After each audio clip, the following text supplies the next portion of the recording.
To Omar Knio, who is currently a professor and director of uncertainty and risk assessment at Duke Mechanical Engineering and Material Science. So Omar graduated his PhD from MIT in 1990, and his academic career has been in Johns Hopkins from 1991 to 2011 before recruited by Duke. Beyond the academic career, he has an interesting CV here. He's a co-founder and senior vice president of Reactive Nanotechnologies. And among many different awards, here I will cite a couple. One is his Distinguished Alumnus Award from American University of Beirut in 2005.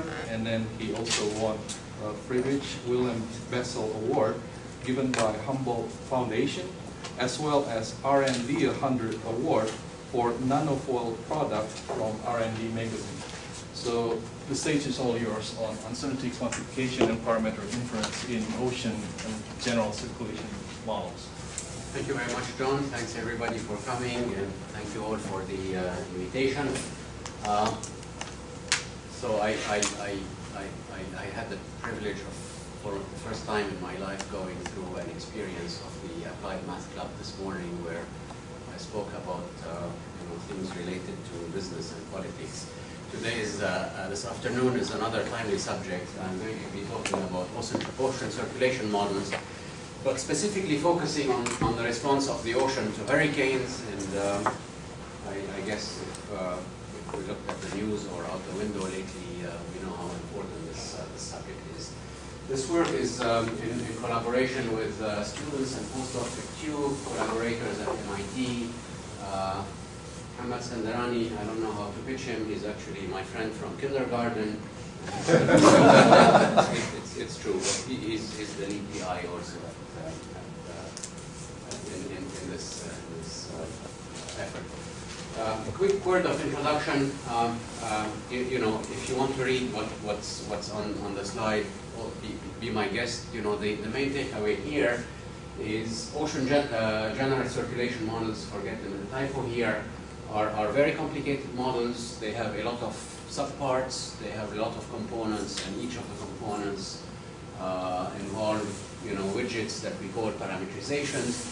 And just to give you an idea of what a refined model or a refined calculation of the ocean, it has a grid size of about 1 kilometer. And this is really something that is quite refined, at least on a general or a global scale. And clearly it doesn't account for the small scale motion, so we really need a lot of representations for all the physics that we are inherently not able to represent on the grid. The way that these parametrizations are constructed involve uncertainties. There are uncertainties in the measurements, there are uncertainties in the models themselves.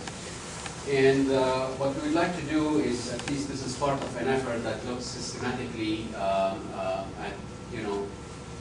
assessing what the impact of these uncertainties are, and looking at ways of potentially reducing them or being able to better manage them.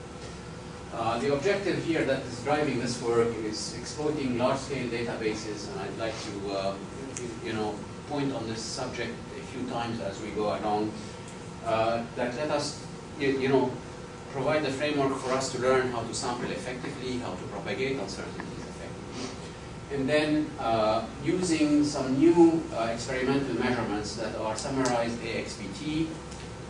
A is for airborne, X is for expendable, the B is for bathymetry, and the T is thermometry.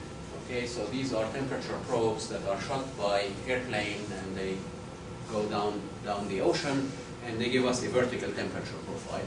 And part of the difficulty of the ocean, unlike the atmosphere, is we don't have radar.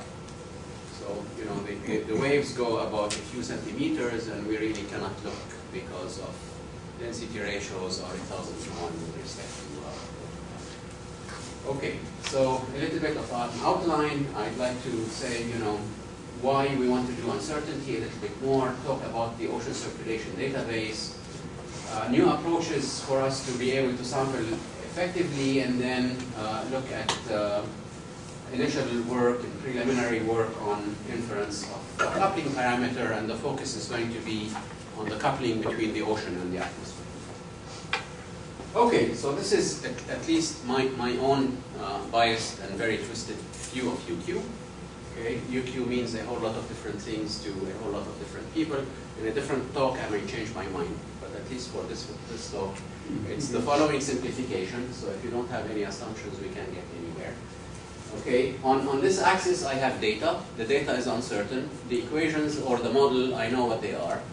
Okay, once I fix the data, I can read here on this response surface a data point. And on the left axis, I have generally a 3D time-dependent solution. Okay? I call this a probabilistic framework in the sense that the data points in here have weights. Okay, so this realization may be more likely than the realization next to it, and the x-axis is essentially a probability space.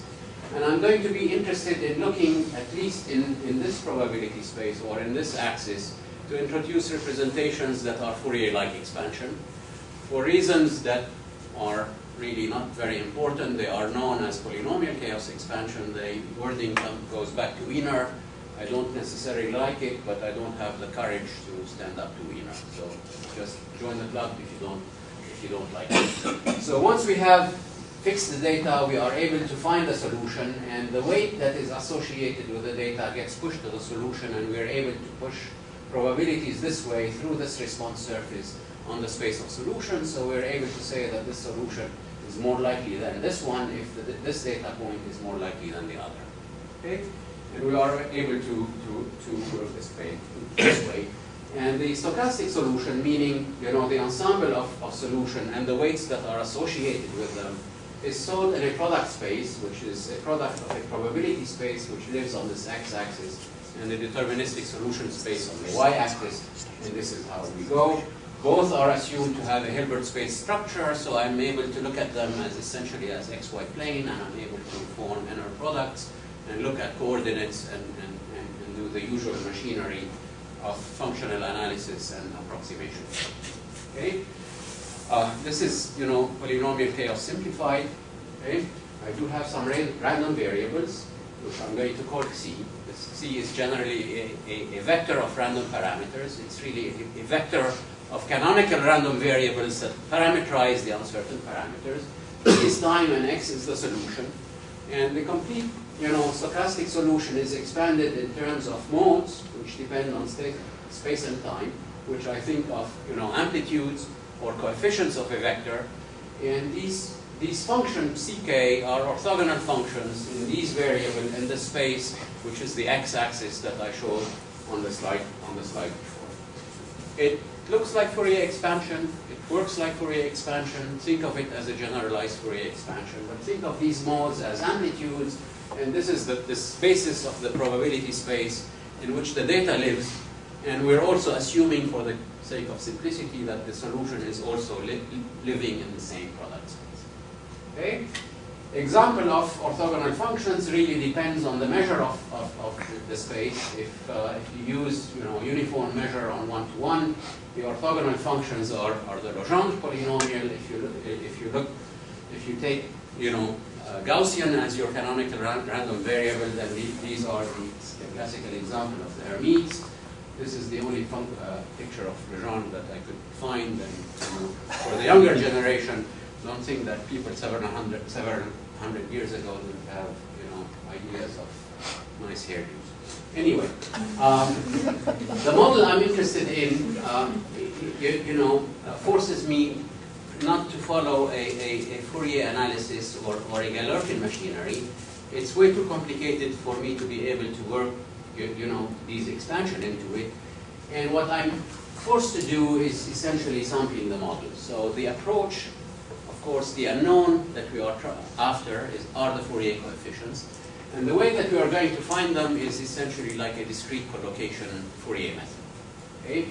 So what we're going to have to do is, use a numerical quadrature for quantities of interest, which I'm denoting Q, and then exploit the orthogonality of the basis and run things through a numerical quadrature in order to find the unknown mode coefficients Qk. And once I have the modes in this probability space, then all the moments that I'm interested in, means, variances, higher order moments, simply fall out of the knowledge of these coefficients, much the same way as energies fall out from the knowledge of the Fourier coefficients in a usual expansion. Okay? Why do I want to do this? I'm going to skip over here because I want to show you some interesting pictures. When spectra